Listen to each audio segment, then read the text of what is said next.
Bonjour à tous, au menu de ce premier JT Sport Thinker, du basket américain, du crossfit et du rugby. Mais pour commencer, l'Euro de handball masculin, dont l'équipe de France est tenante du titre, débute aujourd'hui.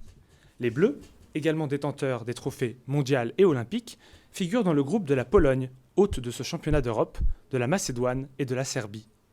Ils devront terminer à l'une des 3 premières places pour accéder au tour principal. Les 2 meilleures équipes des groupes de 6 alors formés se qualifieront ensuite pour les demi-finales de l'épreuve. Une épreuve qui s'achèvera le 31 janvier. Les Français, sacrés lors de 8 des 12 dernières grandes compétitions internationales, affronteront successivement la Macédoine, la Serbie et la Pologne. Toutes ces rencontres seront à suivre sur les antennes du groupe beIN Sports. L'effectif tricolore, entièrement détaillé ci-dessous, sera composé d'une ossature de joueurs expérimentés. Daniel Narcisse, Nicolas Karabatic ou encore Thierry Omeyer, à laquelle se grefferont des jeunes prometteurs, tels que le Montpelliérain Ludovic Fabregas ou le Parisien Benoît Kounkoud. Depuis 2006, la France a remporté 3 fois l'Euro, soit tous les championnats d'Europe disputés sur la période, sauf ceux qui l'ont été lors d'une année dite olympique, les Bleus se contentant alors du sacre suprême. En 2012, ils avaient même bouclé le tournoi continental à la 11e place, quelques semaines seulement avant de se parer d'or au sommet du mont Olympe. Un mont prestigieux que les stars de la NBA chercheront également à gravir cet été. Mais avant cela, la Ligue américaine décernera ses habituelles distinctions individuelles. Le trophée, quant à lui virtuel de Most Worst Not Player, ou joueur qui a le plus empiré, littéralement, reviendra à la fin de la saison au basketteur qui aura présenté la plus belle régression. Pour connaître les règles précises d'attribution de cette récompense factice, je vous invite à consulter l'article que je lui avais consacré et dont le lien est dans la description de cette vidéo. Alors, après 2 mois et demi de compétition, qui est en pôle ? Qui a suffisamment décliné et qui s'avance avec la carte de visite la plus écornée ? José Cossa et Léo Anselmetti vous présentent leurs favoris. Bonjour messieurs. Bonjour Simon. Bonjour. Vous allez endosser le costume du joueur dont vous défendez les intérêts. À vous la main, José. Bonjour, je suis Josh Smith, un ailier de 30 ans qui évolue chez les Clippers de Los Angeles. Je suis candidat au titre de MWP que je mérite de gagner pour plusieurs raisons. La première, qui est aussi la plus évidente, est ma moyenne de points marqués par match en chute depuis quelques saisons. Je suis passé d'une moyenne de 16,4 points par match lors de l'exercice 2013-2014 à seulement 5,5 aujourd'hui, avec un horrible pourcentage de 39,8% de shoot primé, ce qui constitue de loin ma pire moyenne en carrière. Conséquence directe de ma régression, mon temps de jeu a lui aussi fortement baissé, passant d'une moyenne de 34,2 minutes en carrière à seulement 13 minutes aujourd'hui, et mon coach Doc Rivers ne compte même plus sur moi pour les grandes affiches et préfère me laisser sur le banc, comme ce fut le cas contre les Thunders d'Oklahoma le 21 décembre dernier. Ajoutez à cela, en sortie de banc, je demeure comme la 4e option offensive de mon équipe, bien après Jamal Crawford, Austin Rivers, le vétéran Paul Pierce ou encore Lance Stephenson, auquel j'espère succéder au palmarès de ce titre tant convoité de MWP. En résumé, depuis ma signature cet été, mon plus grand fait d'armes reste l'altercation que j'ai eue avec Mike Woodson, un membre du staff, un soir de défaite face aux Raptors de Toronto. Pourtant, en me signant cet été, les Clippers en attendaient beaucoup plus de moi au vu de ma bonne seconde partie de saison l'année dernière avec Houston, franchise avec laquelle j'ai pu atteindre la finale de la conférence Ouest avant d'être éliminé par Golden State Warriors. Mon avenir à Los Angeles est plus qu'incertain, car de nombreuses rumeurs sur mon éventuel transfert ne cessent de circuler, et vu que je ne donne pas plein de satisfaction sur le terrain, permettez-moi au moins de sauver ma saison en remportant ce prix qui récompensera cette régression que j'ai entamée depuis plusieurs saisons. Merci à vous, votez pour moi. Bizarrement, vous ne m'avez pas l'air convaincu, Léo. Nous en effet, je m'appelle pour ma part Roy Bert. J'ai entamé cette année ma 7e saison NBA et j'évolue en tant que pivot. J'ai été drafté en 17e position par Toronto, puis échangé dans la foulée à Indiana contre Jermaine O'Neal. J'ai fait les beaux jours des Pacers, notamment entre 2010 et 2013, jusqu'à être 2 fois All-Star et atteindre les finales de la conférence Est. Mais depuis, rien ne va plus. Je pense même pouvoir remporter le titre de MWP cette saison et je vais vous en donner les raisons. Commençons par parler de mon rendement. Après 2 saisons où mon niveau a régressé entre 2013 et 2015, mon patron, Larry Bird, m'a clairement annoncé que je n'étais plus dans les papiers de sa franchise. Mon juteux contrat de plus de 15 millions de dollars cette saison était un fardeau pour mon équipe. Indiana s'est alors débarrassé de moi. Les Lakers m'ont recruté par défaut après les refus de LaMarcus Aldridge et de Greg Monroe. Quelle a été la monnaie d'échange ? Un simple choix de 2e tour de draft, autant dire presque rien pour un récent All-Star tel que moi. Soit, il fallait donc que je me relance aux côtés de Kobe Bryant dans cette mythique ville de Los Angeles où l'exposition médiatique est incomparable. Pari raté. Après 39 matchs, je ne tourne qu'à 26 minutes de temps de jeu, 6,7 points et 5,7 rebonds, ainsi que moins de 2 contres par match. C'est en deçà de ma moyenne habituelle, alors qu'à 28 ans, je suis censé être à mon paroxysme. 201e joueur de la Ligue au point et 70e au rebond, c'est une honte pour un joueur de 2018. Mais ce n'est pas le pire. Je shoot cette année à 42,8%, alors que la majorité de mes tirs sont pris sous les panneaux. Je devrais en moins en mettre 1 sur 2. On dirait presque que je le fais exprès. Ma cote NBA continue de descendre en flèche. Il faut dire que ce n'est pas facile de jouer aux côtés de Kobe Bryant qui fait sa tournée d'adieu. Mais ce n'est pas une raison. Il ne me reste plus qu'1 an de contrat et j'aimerais ne pas finir aux oubliettes, ou pire encore, en Chine. Mais je ne sais même plus si j'en ai les moyens. Pour toutes ces raisons, votez pour moi. Un trophée, c'est toujours mieux que rien. Merci à tous les deux pour ces poignants plaidoyers qui mettent à l'honneur la ville de Los Angeles. Les statistiques utilisées à l'instant étaient valables au 14 janvier 2016. Tout autre sujet maintenant, intéressons-nous au CrossFit, qui est une discipline qui allie la force athlétique, les mouvements gymniques et l'haltérophilie. Via son entreprise Cross4Fit, Jean-Philippe Véronique souhaite repositionner l'activité physique et sportive au centre d'une démarche globale. Une volonté qui passe par la mise en place d'un réseau de professionnels, kinésithérapeutes, podologues ou autres nutritionnistes, mais aussi par l'organisation d'événements. Ainsi, le 19 décembre dernier, au WTC de Wissous, se tenait la 2e édition du Healthy Event. De la théorie à la pratique, comment faire passer ponctuellement un message durable. Un reportage réalisé avec Quentin Besnier. Être libre est un sport, c'est le slogan de Cross4Fit et de la 2e édition du Healthy Event. Un événement dont le coût d'inscription varie de 20 à 25 € et qui suscite des attentes légitimes.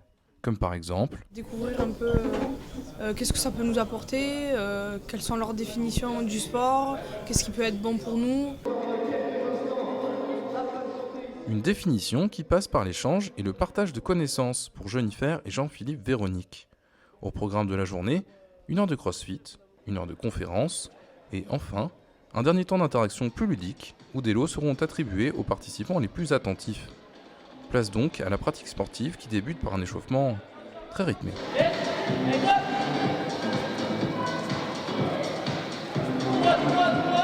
Pour l'instant, dans un rôle d'observateur, les professionnels de santé souhaitent véhiculer un message. C'est bien de faire du sport, mais quand on fait du sport, il faut être entouré. Et prodiguer des conseils concrets.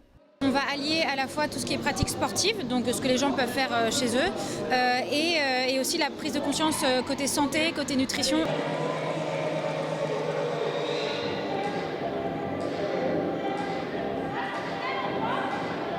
Ils déplorent ainsi une méconnaissance de leur métier. Malheureusement, il y a beaucoup de gens qui ne connaissent pas le rôle d'un pédicure podologue, voilà, donc ne connaissent pas essentiellement ce qu'ils font, pensent que ça s'arrête vraiment que aux pieds, alors que forcément, si on change le positionnement des pieds, il y aura des répercussions sur les chevilles, les genoux, le hanche et le dos, donc on peut agir vraiment à de nombreux endroits du corps.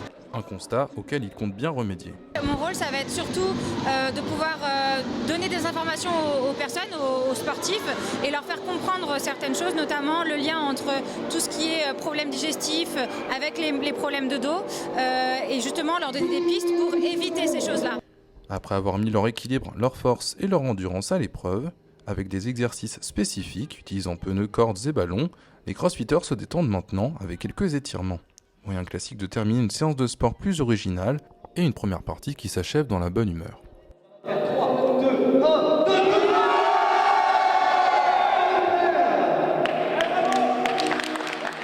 Ils attendent maintenant la suite du programme.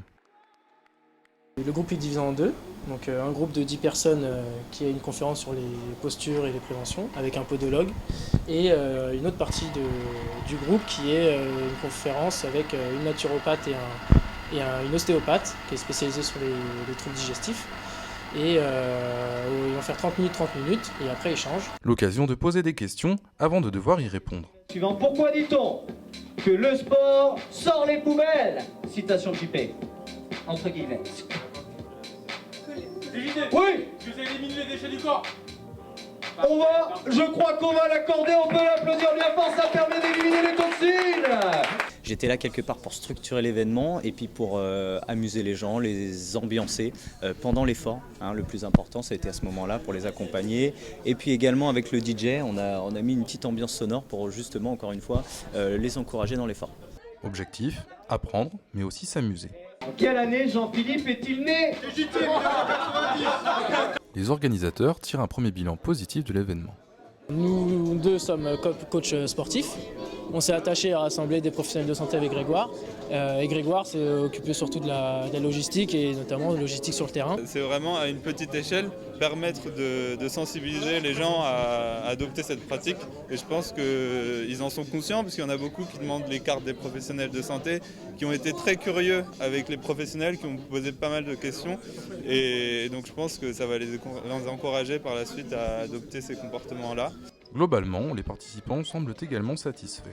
Le format était bien, moi je trouve. C'était très sympa. Ouais. Le format était vraiment cool, le fait d'avoir fait du sport, après les conférences et tout ça, c'était vraiment cool. Ouais. On peut poser des questions sur la nutrition, sur ces choses-là, donc c'est quelque chose de super complet. Satisfaction qui n'empêche pas quelques revendications et pistes d'amélioration. À l'unanimité, on va parler du chauffage dans la salle. Il fait super froid. Plus d'ateliers, peut-être une journée complète, avec vraiment peut-être plus de spécialistes. En attendant les changements prévus, le sport continue. Ambitieux, le projet porté par Cross4Fit devra s'inscrire sur le long terme. Il a en tout cas le mérite de repositionner l'activité physique et sportive au cœur des enjeux qu'elle génère, et non en marge de ceux-ci.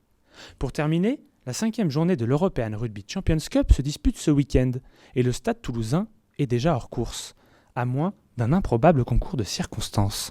Si l'élimination du club le plus titré au plus haut échelon continental se confirme, ce sera la 3e fois en 4 ans qu'il baissera pavillon sitôt dans la compétition, soit autant de fois qu'en 17 saisons entre 1995 et 2012.